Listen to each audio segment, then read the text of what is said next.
بسم اللہ الرحمن الرحیم۔ السلام علیکم ناظرین، میں ہوں ماہنور جاوید۔ آپ دیکھ رہے ہیں محرم الحرام کی خصوصی ٹرانسمیشن پیغام کربلا۔ فرزند پیغمبر کا مدینے سے سفر ہے، سادات کی بستی کے اجڑنے کی خبر ہے۔ درپیش ہے وہ غم کہ جہاں زیر و زبر ہے، گلے چاک گریباں ہے، صبا خاک بسر ہے۔ گلے رو صفت غنچۂ کمر بستہ کھڑے ہیں، سب ایک جگہ صورت گلدستہ کھڑے ہیں۔ ناظرین، 3 محرم الحرام حضرت امام حسین علیہ السلام کربلا کی سرزمین پہنچ چکے ہیں، اور یہیں سے تاریخ اپنے اوراق تبدیل کرتی ہے۔ سرزمین کربلا پر قدم رکھنے کے بعد حضرت امام حسین علیہ السلام کو کن مصائب کا سامنا کرنا پڑا، حضرت مسلم بن عقیل علیہ السلام کی بات اور محرم الحرام کی حرمت کیا ہے، آج ہم اس پر بات کریں گے۔ ہمارے ساتھ موجود ہیں علامہ سید قلب حسین نقوی صاحب اور آن رضا حیدری، معروف منقبت خواہ ہیں۔ ہم اپنے مہمانان گرامی کا شکریہ ادا کرتے ہیں اور انہیں خوش آمدید کہتے ہیں۔ ٹرانسمیشن کا باقاعدہ آغاز کریں گے۔ میں آن رضا حیدری صاحب سے گزارش کروں گی کہ سب سے پہلے منقبت پیش کرتے ہیں۔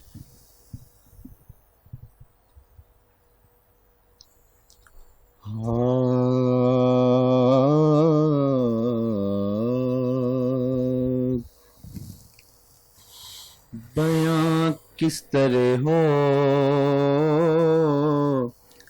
تیری شان زہرا،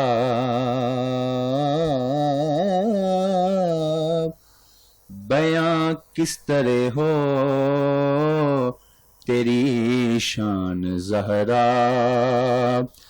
یہ فردوس و کوثر تمہارے لیے ہیں،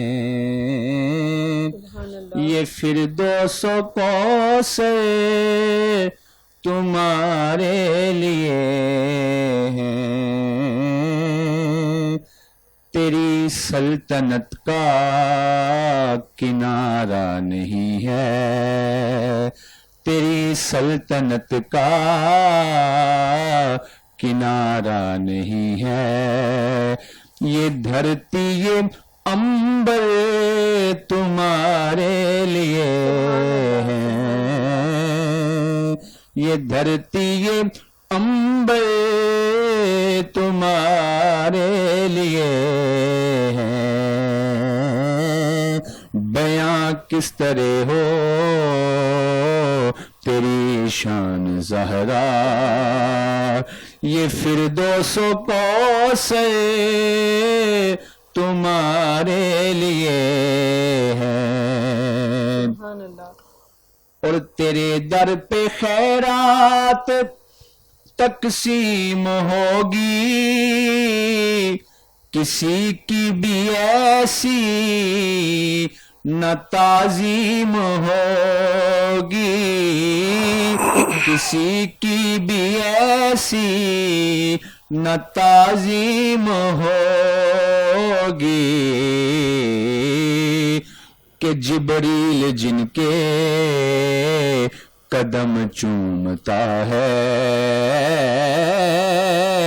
کہ جبریل جن کے قدم چومتا ہے، کھرے وہ پیغمبر تمہارے لیے ہیں،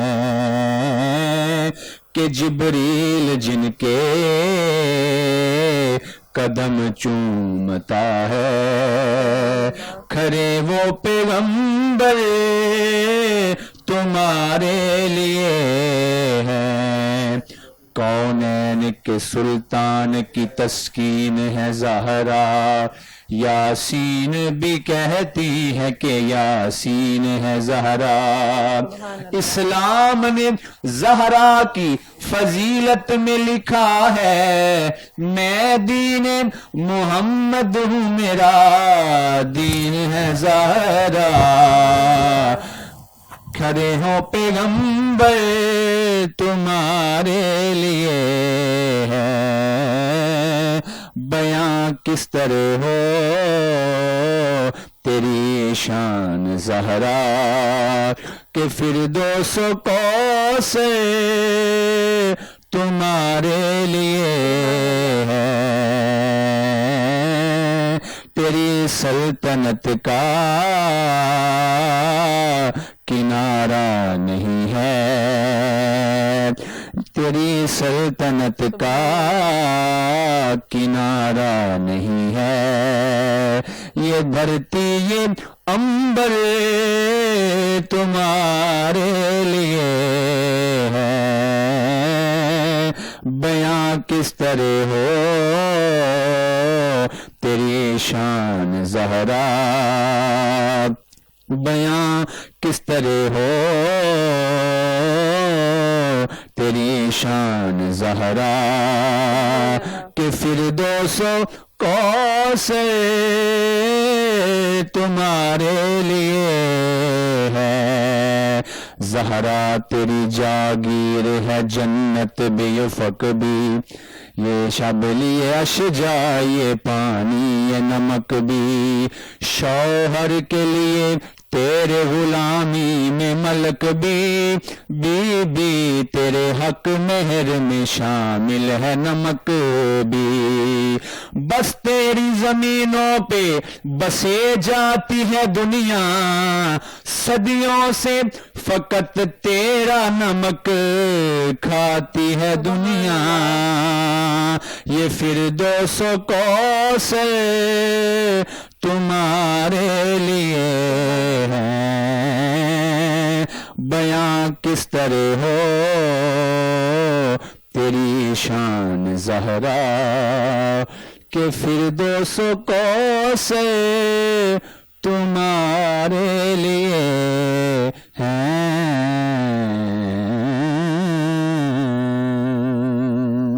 سبحان اللہ، بیاں کس طرح ہو تیری شان زہرا، کہ فردوس و کوثر تمہارے لیے ہیں، اور سیدہ زہرا طیبہ طاہرہ جان احمد کی راحت پہ لاکھوں سلام۔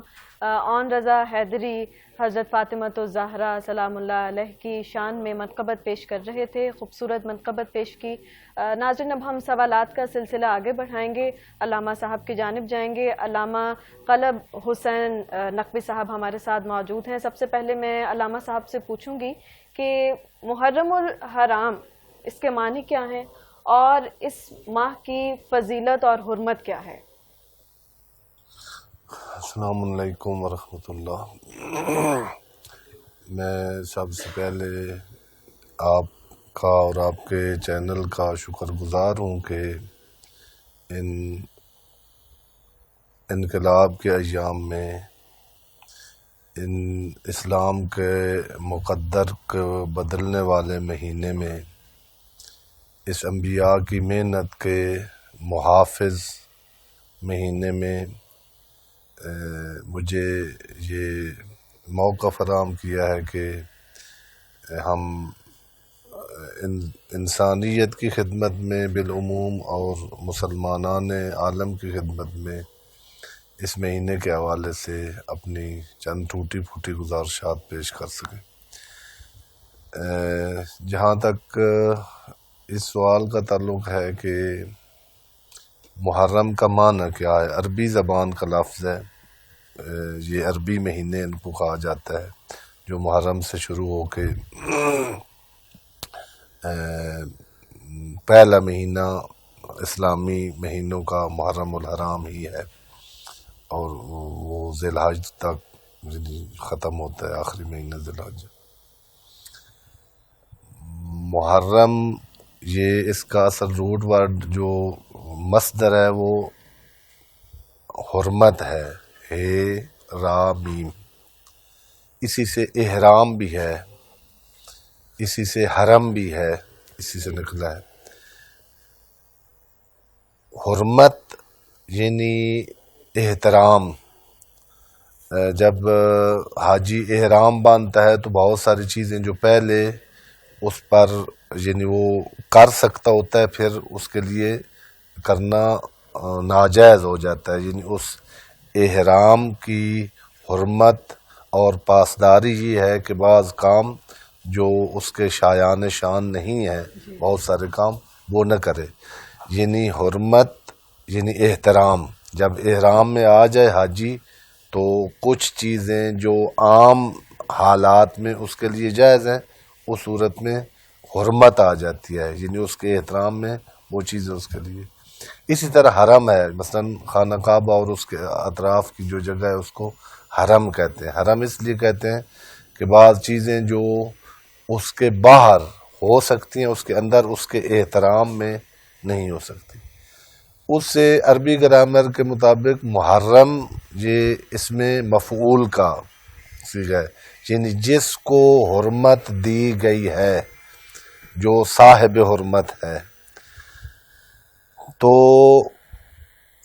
اس کا معنی جو عربی گرامر کے لحاظ سے یہ بنا کہ وہ زمانہ یا وہ مہینہ و جو ایام جس کو ایک خاص احترام دیا گیا ہے، جی جیسے حرم کو احترام دیا گیا ہے، جیسے احرام کو احترام دیا گیا ہے، اسی طرح ان ایام اور اس مہینے کو بھی ایک خاص حرمت، ایک خاص احترام جس کو حاصل ہو اس کو محرم کہتے ہیں.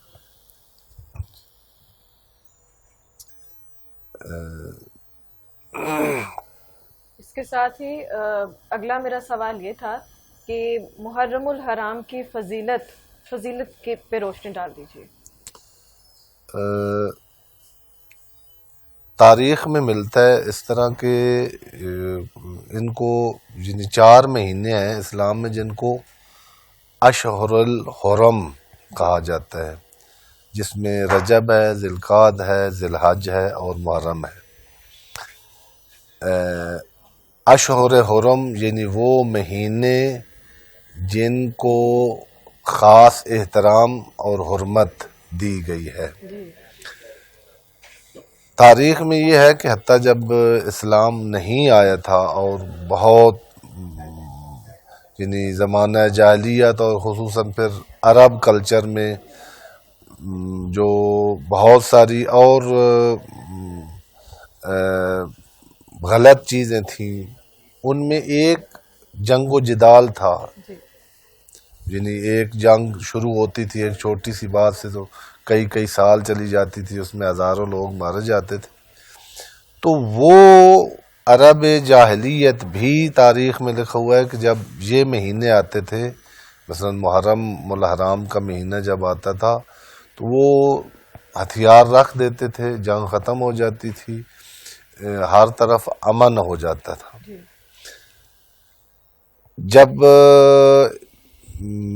پیغمبر اعظم صلی اللہ علیہ وآلہ وسلم انہوں نے اعلان نبوت کیا اور اسلامی کلچر حجاز میں وہاں سے پھیلا، تو وہ جو حرمت والے مہینے تھے ان کو اسی طرح یعنی اسلام نے بھی اس حرمت کو برقرار رکھا. ان حرمت والے مہینوں میں سے ایک محرم ہے.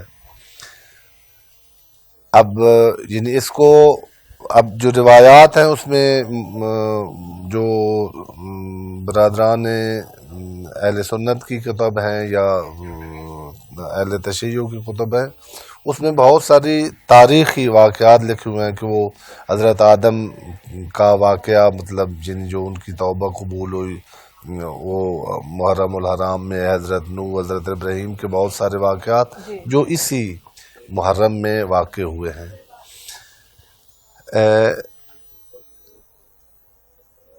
کہنا میں یہ چاہتا تھا کہ اس کی یعنی حرمت دین سے پہلے بھی تھی اور دین کے بعد بھی ہے، اور خصوصی جو ایک حرمت اس کی ہے وہ یہ ہے کہ اس میں بد امنی، جنگ و جدال اور افراتفری، ہراسمنٹ، دہشت گردی، یہ حتیٰ جو جاہل تھے اور ہم جس زمانے کو زمانہ جاہلیت کہتے ہیں اس میں بھی نہیں تھی. جی اس سے جو ایک اس زمانے اور میں یعنی گزارش کرنا چاہوں گا وہ یہی ہے کہ جب ہمارا یعنی خدا داد مملکت پاکستان میں محرم شروع ہوتا ہے تو محرم سے پہلے ہی یہ باتیں میڈیا پر بھی شروع ہو جاتی ہیں اور مختلف چینل پر بھی کہ فوج الارٹ ہو گئی ہے، پولیس الارٹ ہو گئی ہے امن و امان کے لیے. تو بڑا افسوس ہوتا ہے اور غیر مسلم بھی یہ بات سن کے کہ جس کو اسلام نے ہی حرمت دی ہے. ظاہر ہے یعنی یہ حرمت اب یعنی جو دوسرے ادیان ہیں مثلا یہودیت ہے یا عیسائیت ہے اس میں اس طرح حرمت نہیں ہے جس طرح اسلام میں ہے. علامہ صاحب ترک کلامی کے لیے معذرت، لیکن آپ نے یہاں پر ایک بات کی کہ زمانہ جاہلیت میں بھی محرم الحرام کی ایسی ہی حرمت تھی جیسے اسلام کے بعد ہے، تو اس پہ روشنی ڈالے کہ زمانہ جاہلیت میں کیا حرمت تھی محرم الحرام کی؟ مثلا ایک جو لکھا ہوا ہے نا فوراً کے اس میں تقریباً پورا سال جنگ چلتی تھی، ایک ختم ہوتی تھی دوسری شروع ہو جاتی تھی، لیکن یہ 4 مہینے جو ہیں رجب، ذوالقعدہ، ذی الحج اور محرم جو ہی داخل ہوتا تھا تو جتنا کوئی ہزاروں قتل ہو چکے ہیں، سینکڑوں ہو چکے ہیں، جتنی بڑی دشمنی ہے، جتنے سنگ دل ہیں، جتنے جاہل ہیں، وہ تلوار رکھ کے امن ہو جاتا تھا ہر طرف سے، یعنی امن و امان کا پیغام لے کے آتا تھا محرم الحرام. یہ خصوصی اور یہی پھر جو ہے اسلام نے بھی اس حرمت کو قائم رکھا، یعنی محرم الحرام اور بھی ہر حوالے سے حرمت ہے اس میں، لیکن بالخصوص یہ حرمت ہے کہ اس میں خصوصاً کسی کی خون ریزی نہیں ہونی چاہیے، کسی کے ساتھ لڑائی نہیں ہونی چاہیے، کسی کی بے حرمتی نہیں ہونی چاہیے، کسی کے احترام کے خلاف کوئی بات نہیں ہونی چاہیے. اور جو حرمت والا مہینہ تھا اسی کو جب لوگ سنتے ہیں کہ محرم شروع ہو گیا ہے اور فوج آ گئی ہے، محرم شروع ہو گیا ہے اور پولیس آ گئی ہے، محرم شروع ہو گیا ہے اور اتنی خدا نخواستہ وہاں سے بارود برآمد ہو گیا ہے، اتنا دہشت گرد وہاں سے پکڑے گئے ہیں، تو تھوڑا سا خفت ہوتی ہے اور شرم محسوس ہوتی ہے کہ جو اسلام سے باہر ہیں، مثلا یہودی ہیں، صہیونی ہیں، وہ کیا کہیں گے کہ جس اسلام نے محرم کو حرمت دی ہے، وہی مسلمان جس پیغمبر نے اسلام کو حرمت دی ہے، اسی پیغمبر کا کلمہ پڑھنے والے، اسی پیغمبر کی شریعت پر عمل کرنے والے، اور اسی نواس حسین کی وجہ سے خصوصاً جو حرمت ملی ہے اور احترام ملا ہے، یعنی انبیاء کی محنتوں کو بچانے والا مہینہ، اور اس کی یاد جو ذبح عظیم ہے امام حسین علیہ السلام، جس نے اسلام کو بچایا ہے، جس نے اسلام کو بچایا ہے، جس نے انسانی اقدار کو بچایا ہے، جس نے قرآن کو بچایا ہے، جس نے انسانیت کو بچایا ہے، اسی کے مہینے میں پورا سال جو امن رہتا ہے، اتنی دہشت گردی کا خطرہ نہیں ہوتا، اسی حرمت والے مہینے میں، اسی احترام والے مہینے میں دہشت گردی کا خطرہ آ جاتا ہے، بم بلاسٹ کا خطرہ آ جاتا ہے. اور وہ خطرہ کس سے ہے؟ عموماً یہ ہندوؤں کی طرف سے بھی ہماری دشمنی ہے انڈیا کے ساتھ، لیکن جو دہشت گردی محرم میں ہوئی ہے آج تک خصوصاً پاکستان میں، وہ ہندوستان کی طرف سے نہیں تھی، اسرائیل کی طرف سے نہیں تھی، امریکہ یا کسی عیسائی ملک. وہ کس کی طرف سے ہوئی ہے؟ دہشت گردی کرنے والے کون ہیں؟ اور محرم کی حرمت کو پامال کرنے والے کون ہیں؟ مسلمان، کلمہ پڑھنے والے، پیغمبر کی شریعت کو ماننے والے، سید الشہداء کی حرمت کے قائل. تو یہ ایک لمحہ فکریہ بھی ہے اور ایک پیغام بھی ہے اور ایک شکوہ بھی ہے کہ ہم اگر مسلمان ہیں اور اسلام نے اگر محرم کو حرمت دی ہے تو پھر اس کا تقاضا یہ ہے کہ خصوصاً جہاں مسلمان رہتے ہوں اس سے پہلے کوئی آپس میں اختلاف ہو بھی صحیح، تو اس حرمت والے مہینے میں تو میں تھوڑی سی کھول کے بات کروں تو مطلب یعنی جو ناامنی پھیلتی ہے وہ اس میں کچھ عوامل، یعنی خود جو زیادہ مطلب اہل تشیع ہیں ہمارے، جو مطلب محرم میں خصوصی مطلب امام حسین علیہ السلام کو خراج تحسین زیادہ پیش کرتے ہیں، ان کی طرف سے بھی ممبر پر، جلوس میں، تقریر میں، تحریر میں، ان کے جو سوشل میڈیا، کوئی ایسی بات نہیں ہونی چاہیے جس سے محرم کی حرمت پامال ہو، جس سے کسی کے مقدسات کے خلاف کوئی بات ہو. اور اسی طرح جو برادران اہل سنت ہے، جو پیغمبر اعظم پر تو اتفاق ہے، اور سید الشہداء تو کوئی اختلاف ہی نہیں ہے شخصیت جس میں، یعنی صحابہ کا اگر احترام ہے تو پیغمبر اعظم کے صحابی ہیں، اگر آل کا احترام ہے تو یعنی اہل بیت میں سے ہیں سید الشہداء. اور اس کو مانتے ہوئے، اس پر اتفاق ہوتے ہوئے، پھر مجالس امام حسین کو خطرہ ہو، جلوس امام حسین کو خطرہ ہو، عزاداری امام حسین کو خطرہ ہو، خراج تحسین کے جتنے پروگرام ہیں ان کو خطرہ ہو، اور وہ مسلمانوں کی طرف سے، اس پہ یعنی ہمیں ناظرین، علامہ صاحب نے بہت اہم بات کی ہے کہ محرم الحرام جہاں حرمت کا مہینہ ہے، وہیں پہ آج سوشل میڈیا کا دور ہے اور یہاں پہ بات بہت جلد پھیل جاتی ہے. تو ہم تمام مسلمانوں کو ایک دوسرے کا خیال کرنا چاہیے، ایک دوسرے کے نظریات کا خیال رکھنا چاہیے کہ ہم کہیں کسی کی دل آزاری نہ کر بیٹھیں، اور اس ماہ کی حرمت کا خیال رکھتے ہوئے سوشل میڈیا پر بھی احتیاط سے بات کریں. ہم آگے بڑھیں گے اور ناظرین، 3 محرم الحرام حضرت امام حسین علیہ السلام سرزمین کربلا پر موجود ہیں. حضرت مسلم بن عقیل علیہ السلام سے کوفہ کے لگ بھگ 18,000 لوگ بیعت کرتے ہیں. لیکن ایسا کیا ہوا علامہ صاحب کہ وہی لوگ بعد میں پیچھے ہٹ گئے؟ ہاں جی، جو سید الشہداء 28 رجب کو مدینہ سے انہوں نے ہجرت کی ہے، مدینہ چھوڑا ہے، اور چند دنوں میں ہی مکہ امام حسین علیہ السلام آ گئے تھے. اور یہ رجب کے بعد جو ہے شعبان، رمضان، ذیقعد، یہ 3 مہینے، ذی الحج کی 8 کو امام حسین علیہ السلام مکہ سے پھر روانہ ہوئے آگے. یہ 3 مہینے وہاں تھے، اور وہاں پر جو ہے اہل کوفہ کے خطوط ملے ہیں. سید الشہداء نے ویسے وہاں اپنا مقصد بیان کیا ہے، حاجی آ چکے، حرم ایک ایسی جگہ ہے، دنیا کے تمام مسلمان اور سب وہاں لوگوں سے ملاقاتیں کی ہیں، اپنا مقصد بیان کیا ہے، جو اسلام کو یزیدیت کی طرف سے خطرات سے اس سے آگاہ کیا ہے اپنے. اسی دوران اہل کوفہ کے بہت سارے خط آئے ہیں جن کی تاریخ میں مختلف تعداد، بعض میں تو بہت زیادہ تعداد بتائی گئی ہے خطوط کی، امام حسین کو موصول ہوئے.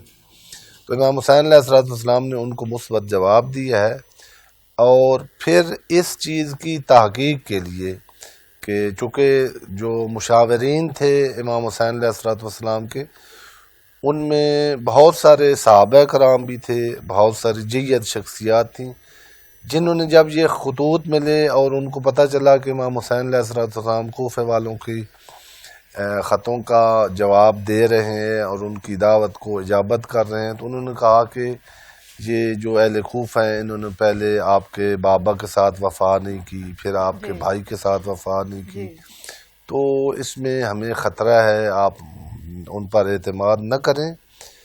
تو اسی دوران جو ہے جناب مسلم ابن عقیل، جو بنی ہاشم کی ایک بہت برجستہ شخصیت ہیں، اگر وقت ہوتا تو میں عرض کرتا، ان کی تاریخ ہے، جنگ صفین میں ان کا تذکرہ ملتا ہے، بلکہ روایت میں ہے پیغمبر اعظم صلی اللہ علیہ وآلہ وسلم انہوں نے جناب عقیل جو بھائی تھے جناب امیر علی ابن ابی طالب علیہ السلام کے بڑے بھائی تھے، فرمایا کہ عقیل کے ساتھ مجھے 2 حوالوں سے محبت ہے، ایک تو ابو طالب کے بیٹے ہیں، اور دوسرا اس حوالے سے، اس وجہ سے بھی مجھے عقیل سے محبت ہے کہ ان کا بیٹا میرے بیٹے کی محبت اور دفاع میں شہید ہوگا. یہ ابھی شاید جناب مسلم ابن عقیل کی ولادت بھی نہیں ہوئی تھی، تو پیغمبر اعظم کی جو روایات ہیں ان میں موجود ہے. تو مکہ سے امام حسین علیہ السلام نے اس کی تصدیق کے لیے کہ جو خط آئے ہیں ان میں حقیقت ہے یا نہیں، جو واقعاً وہ لوگ چاہتے ہیں، اس طرح کے حالات ہیں یا نہیں ہے، یا کوئی دھوکہ تو نہیں ہے، جناب مسلم ابن عقیل کو روانہ کیا. جی راستے میں ہے کہ ان کے ساتھ کچھ ساتھی تھے راستہ بتانے والے، وہ راستہ بھول گئے اور پیاس کی وجہ سے ان کی وفات ہو گئی. اور جناب مسلم ایک معجزاتی طریقے سے تقریباً کوفہ پہنچے، اور جیسے آپ نے فرمایا کہ بعض روایات میں ہے کہ 18,000 کے قریب لوگوں نے جی بیعت کی. جی اس وقت نعمان بن بشیر جب جناب مسلم گئے تو گورنر تھے کوفہ کے، اور وہ ایک جیسے تاریخ میں لکھا ہوا ہے یعنی امن پسند اور اس طرح کا شخص تھا. اس کے ہوتے ہوئے لوگ جو چاہتے تھے، جو جناب امیر کے محب تھے، جو امام حسن علیہ السلام کے اہل بیت کے جاننے والے تھے، انہوں نے جب یہ خبر، اور وہ لکھا ہوا ہے تاریخ میں کہ یہ خبر کیسے پھر شام میں یزید تک پہنچائی گئی کہ وہاں تو انقلاب آنے والا ہے اور حکومت کی مخالفت شروع ہو رہی ہے، اور جہاں تو آپ کی حکومت کو خطرہ ہے، تو اتنے لوگ وہ امام حسین علیہ السلام کی بیعت کر چکے ہیں. تو ادھر سے پھر جو ہے نا اب یزید اس فکر میں تھا کہ کس طرح اس کو ان کے بقول جو یہ شورش ہے اس کو روکا جائے. تو ایک شخص کا نام ہی ان کے ذہن میں آیا جو درندہ صفت تھا، جی یعنی آپ کہہ سکتے ہیں کہ خود اس کا کوئی یزید کے ساتھ اچھے تعلقات نہیں تھے. عبید اللہ ابن زیاد، یعنی تاریخ میں لکھا ہوا ہے کہ خود یزید اس سے بڑا متنفر تھا اور یہ یزید سے بڑا متنفر تھا، لیکن درندگی میں، قاتل میں، انسان سوزی میں یہ ایک ایسا کردار تھا جس پر یزید کی نگاہ پڑی اور اس نے فوراً اس کو بصرہ میں شاید تھے تو وہاں سے گورنر بنا کر کوفہ بھیجا. اور کہتے ہیں اس وقت اتنے جذبات تھے امام حسین علیہ السلام کے لیے، لوگوں کو امید تھی کہ سید الشہداء اب آنے والے ہیں کوفہ میں، تو یہ نقاب اوڑھ کر آیا. جی اور چونکہ نقاب اوڑھی ہوئی تھی تو بعض لوگوں نے سمجھا کہ امام حسین علیہ السلام تشریف لے آئے، تو ان کا بڑا استقبال ہوا. اس نے نقاب اوڑھے رکھا. دارالامارہ جب پہنچ گیا تو اس نے نقاب اٹھایا تو لوگوں کو پتہ چلا کہ یہ تو ابن زیاد آ گئے. تو اس نے پھر مختلف جو سوال تھا اصل میں کہ کیسے لوگ پیچھے تھے، چونکہ درندہ تھا، چونکہ خونخوار تھا، اس کو لوگ جانتے تھے. مختلف لوگوں کی مختلف کمزوریاں ہوتی ہیں، بعض ڈربوک ہوتے ہیں، ان کو اس نے تھریڈ کیا، دھمکی دی. بعض لالچی ہوتے ہیں، ان کو بعض قبیلائی سسٹم تھا نا وہاں، یعنی وہ ان کا اپنا محاورہ تھا کہ آپ نے سچ کو نہیں دیکھنا، حق کو نہیں دیکھنا، آپ نے یہ دیکھنا کہ ہمارے قبیلے کا سردار کدھر ہے. تو اس نے جو آ کے کام کیے، پہلے جناب ہانی کو گرفتار کیا. جب اس کو گرفتار کیا تو ظاہر اس وقت تک ابھی تک جناب مسلم کے ساتھ تھے بہت سارے لوگ، انہوں نے دارالامارہ کا محاصرہ کیا. اس دوران پھر اس نے بعض لوگوں کو جو قبیلوں کے سردار تھے ان کو خریدا، بعض کو دھمکی دی. اس محاصرے کے دوران ہی لوگ جناب مسلم کو چھوڑ کر جانے لگے. تاریخ میں ایسی طرح لکھا ہوا ہے کہ خواتین آ گئیں، کوئی اپنے بھائی کا، کوئی اپنے شوہر کا، کوئی اپنے بازو پکڑ کے واپس لے گئیں. حتیٰ 30 شخص لوگ رہ گئے جناب مسلم کے ساتھ 9 ذی الحج کی رات، یعنی شب عرفہ جب نماز ختم ہوئی تو جناب مسلم تنہا رہ گئے ہوئے تھے. تو علامہ صاحب یہ پیچھے ہٹنے کی وجہ خوف تھی یا کچھ اور عوامل اندر موجود تھے؟ عرض کیا ہے نا کہ اسی میں تھوڑا سا نا جو ہے بہت سارے حوادث ہیں تاریخی جن کی تجزیہ تعلیل کرتے ہوئے نا ہوا ہے ایسے کہ یہ کیسے ہو گیا، ایسے بھی ہو سکتا ہے. تو اس میں ہمیں یہ دیکھنا چاہیے اور اس وقت پر تطبیق کرنی چاہیے. تاریخ اپنے آپ کو دہراتی ہے. مثلاً بہت سارے واقعات اب اس دور میں ہو رہے ہیں، یعنی اب میں سیاست پر گفتگو نہیں کرنا چاہتا. آپ دیکھیں کہ چند سال پہلے یا تھوڑا عرصہ پہلے ایک شخص کے ساتھ کتنے لوگ تھے اور کتنے جذبات تھے اس کے لیے. اب ایک بندہ بھی اس کا شاید نام بھی نہیں لیتا یا اس کے ساتھ نہیں ہے. تو کیا ہوا؟ یہی ہوتا ہے تاریخ میں. یہی بعض لوگ مطلب جو دھمکی سے ہی ہو جاتے ہیں ان کو تھریڈ کر کے بٹھا دیا جاتا ہے. جو صرف دھمکی سے نہیں بیٹھنے والے ہوتے ان کے ساتھ پھر آگے اقدامات ہوتے ہیں، جیسے تاریخ میں ہوتے آئے ہیں. بہت سارے لوگ ہیں جن کو بنو امیہ نے ایسے مروایا کہ ان کی لاشیں نہیں ملی.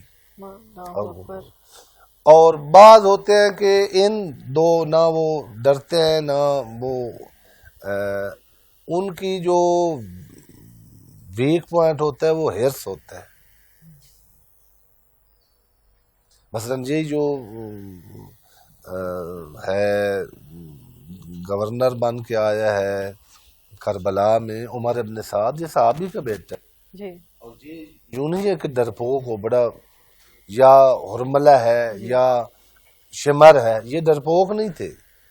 جی.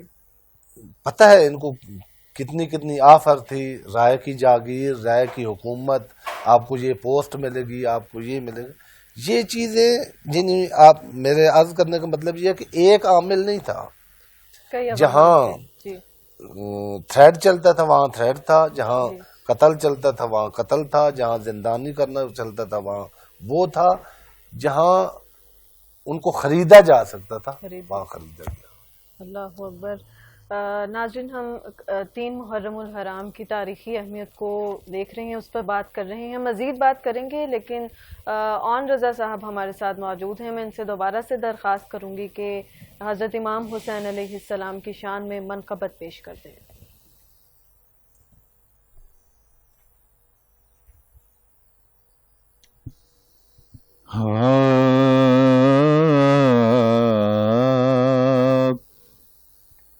کہا نبی نے حسین ہر پل،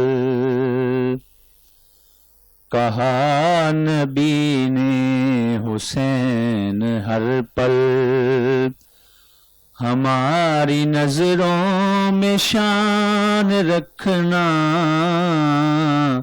جو تم نے ہم کو زبان دی ہے، پھر اس کو پاسے زبان رکھنا. کہا نبی نے حسین ہر پل، اور جو وقت آئے حسین تجھ پہ تو پھر عطا میں کمی نہ کرنا. جو وقت آئے حسین تجھ پہ تو پھر عطا میں کمی نہ کرنا. نہ گھر میں رکھنا چھپا کے اصغر، نہ پاس اکبر جوان رکھنا. نہ گھر میں رکھنا چھپا کے اصغر، نہ پاس اکبر جوان رکھنا. کہا نبی نے حسین ہر پل. اور بہت ہی خوبصورت شعر سماعت کیجیے. سنوں گیا کر تیری تلاوت قرآن پڑھنا تو ایسے پڑھنا. سنوں گیا کر تیری تلاوت قرآن پڑھنا تو ایسے پڑھنا کہ چاہے سر بھی جدا ہو تن سے، کہ چاہے سر بھی جدا ہو تن سے، تو لب پہ جاری قرآن رکھنا، کہ چاہے سر بھی جدا ہو تن سے، تو لب پہ جاری قرآن رکھنا، کہا نبی نے حسین ہر پل۔ اور یہ نانا تیرا حسین تجھے سے یہ کہنے آیا ہے کربلا میں، یہ نانا تیرا حسین تجھے سے یہ کہنے آیا ہے کربلا میں، میرا یہ دین میری شریعت تیرے حوالے دھیان رکھنا، کہا نبی نے حسین ہر پل، ہماری نظروں میں شان رکھنا، جو تم نے ہم کو زبان دی ہے، پھر اس کو پاسے زبان رکھنا، کہا نبی نے حسین ہر پل۔ اور حسین میری محبتوں کا صلہ ہے اتنا کہ بعد میرے، حسین میری محبتوں کا صلہ ہے اتنا کہ بعد میرے، جو مانگے حق تجھ سے جان تیری، جو مانگے حق تجھ سے جان تیری، تو پھر بچا کے نہ جان رکھنا، کہا نبی نے حسین ہر پل، ہماری نظروں میں شان رکھنا، جو تم نے ہم کو زبان دی ہے، پھر اس کو پاسے زبان رکھنا، کہا نبی نے حسین ہر پل۔ اور مکتب تا قیامت میرے سخی کا رہے گا زندہ یہ نام حاکم، تا قیامت میرے سخی کا رہے گا زندہ یہ نام حاکم، اے دنیا والو جو کر رہا ہوں، اے دنیا والو جو کر رہا ہوں، یہ یاد میرا اعلان رکھنا، اے دنیا والو جو کر رہا ہوں، یہ یاد میرا اعلان رکھنا، کہا نبی نے حسین ہر پل، ہماری نظروں میں شان رکھنا، جو تم نے ہم کو زبان دی ہے، پھر اس کو پاسے زبان رکھنا، کہا نبی نے حسین ہر پل۔ سبحان اللہ سبحان اللہ. اور رضن صاحب نے بہت خوبصورت کلام پیش کیا ہے. سلام ان پہ تہے تیغ بھی جنہوں نے، سلام ان پہ تہے تیغ بھی جنہوں نے کہا جو تیرا حکم جو تیری رضا جو تو چاہے. ناظرین، 3 محرم الحرام کو ایک اور واقعہ پیش آتا ہے کہ کوفہ کے گورنر کو تبدیل کر دیا جاتا ہے. نعمان بن بشیر کو ہٹا کر عبید اللہ بن زیاد کو نیا گورنر تعینات کیا جاتا ہے. میں علامہ صاحب کی جانب آؤں گی اور ان سے یہ پوچھنا چاہوں گی کہ نئے گورنر کی تبدیلی سے کیا حالات پر اثرات پڑتے ہیں؟ بسم اللہ الرحمن الرحیم. جیسے پہلے سوال کے جواب میں عرض کیا تھا کہ ضرورت اس نئے گورنر کی اس لیے پیش آئی، اور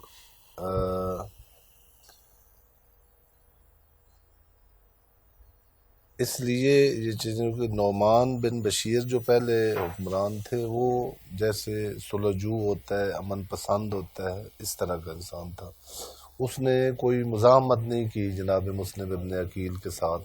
جو لوگ بیعت کر رہے تھے اس نے کوئی سختی نہیں کی. جب یہ پیغام پہنچا یزید تک تو ادھر تو ظاہر ہے کھلبلی مچ گئی اس کے. تو اس کے انتخاب کا جو اس کی خصوصیت تھی عبید اللہ ابن زیاد کی، وہ یہ تھی کہ یہ خونخوار تھا. اس کی تاریخ کوئی اچھے تعلقات نہیں تھے یزید اور اس کے. جی. باوجود اس کے کہ نہ یزید اس کو اچھا سمجھتا تھا نہ یہ یزید کو اچھا سمجھتا تھا. اس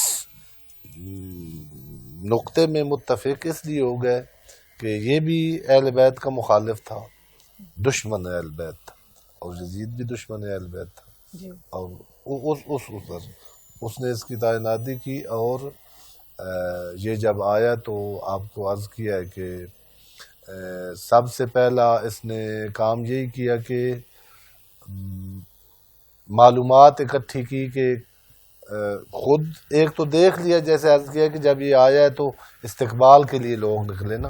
یہ چونکہ نقاب میں تھا یہ دیکھ رہا تھا کون کون آ گیا ہے.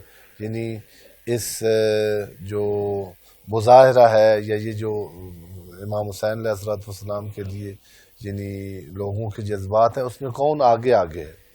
خود وہ دیکھ رہا تھا آنکھوں سے، اس نے کچھ دیکھ لیا. پھر کچھ معلومات لے لیں کہ کون آگے، جس میں جناب مختار کا زیادہ نام آتا ہے، مختار ثقفی کا، یا جناب ہانی ہیں، یا جناب حبیب ابن مظاہر ہیں، یا جناب مسلم ابن اوس، یا اس طرح کے اشخاص جن میں سے بعض شہداء بھی ہیں. تو جب یہ مستقر ہو گیا دارالامارہ میں تو پھر اس نے ایک ایک کر کے یعنی ان کو جو ہے اپنا جو درندگی تھی دکھانی، جن میں سے آپ کو عرض کیا کہ ایک بعض روایات میں جناب مسلم مختار کے گھر میں ٹھہرے ہوئے تھے، اور بعض روایات کے مطابق جناب ہانی کے گھر میں قیام تھا جناب مسلم کا. تو اس نے جناب ہانی کو ہی گرفتار کروا لیا اور پہلے بہت تشدد کیا. ظاہر قبائلائی سسٹم تھا، اس کو تھوڑا ڈر بھی تھا. مطلب جب اس پر تشدد کی خبر باہر آئی تو لوگ، چونکہ قبائلائی سسٹم تھا تو یعنی ہانی بن عروہ یہ کوئی معمولی شخصیت نہیں تھی. اس خبر پہ کہ اس نے یعنی کوفہ کے شخص پر ایسا تشدد کیا، اتنا ظلم کیا، اتنا، تو لوگ اکٹھے ہو گئے. جی. جب دارالامارہ کا گھراؤ ہو گیا تو پھر اس نے آہستہ آہستہ، میں نے عرض کیا کہ جو ہے قبائل کے جو سربراہان تھے، یہی طریقہ جو جہاں قبیلی سسٹم اب ہے وہاں آج بھی یہی طریقہ ہے. وہ حق باطل کو نہیں دیکھتے.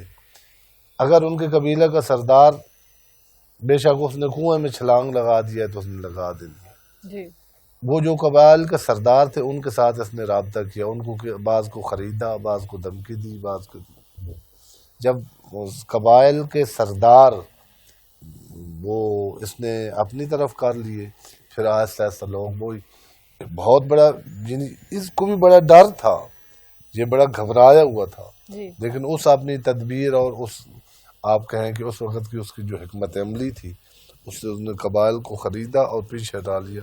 اور جناب مسلم آہستہ آہستہ تنہا ہوتے گئے. جی جی ناظرین، آپ نے علامہ صاحب کی گفتگو سنی.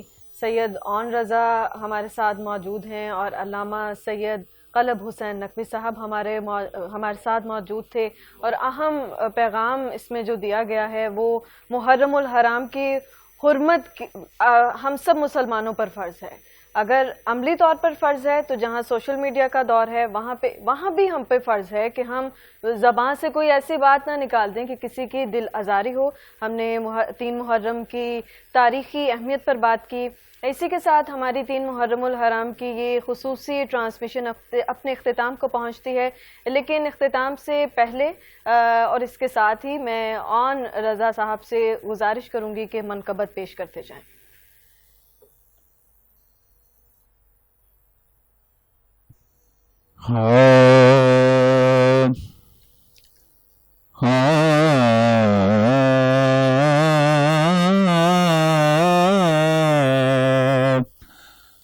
مہد دجایا حسن میرا بھائی، ہم شیر زینب اماں بطول، مہد دجایا حسن میرا بھائی، تے ہم شیر زینب تے اماں بطول، میں اکبر دا بابا میں غازی دا مولا، میں اکبر دا بابا میں غازی دا مولا، میرا نام حسین تے نانا رسول، جے دشمن ہو میرے عبادت بھی چھوڑو، کلام خدا دی تلاوت بھی چھوڑو،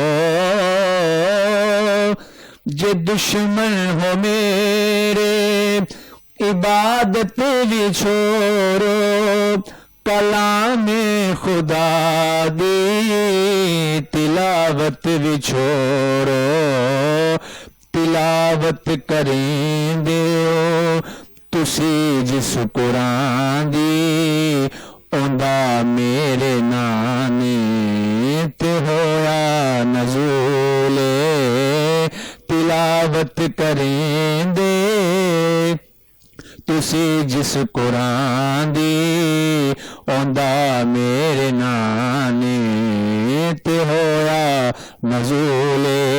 اور امام علی مقام فرماتے ہیں، ایک کوفی کی جانن میرا کی وقارے، مینو جاندا میرا پروردگارے،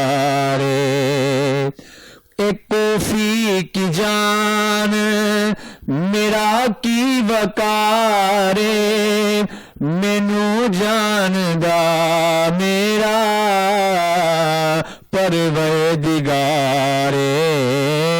کہ نہیں منظور مینو اے بیت یزیدی، نہیں منظور مینو اے بیت یزیدی، تے سارا قبیلہ کوہانا قبول، میں اکبر دا بابا میں غازی دا مولا، میرا نام حسین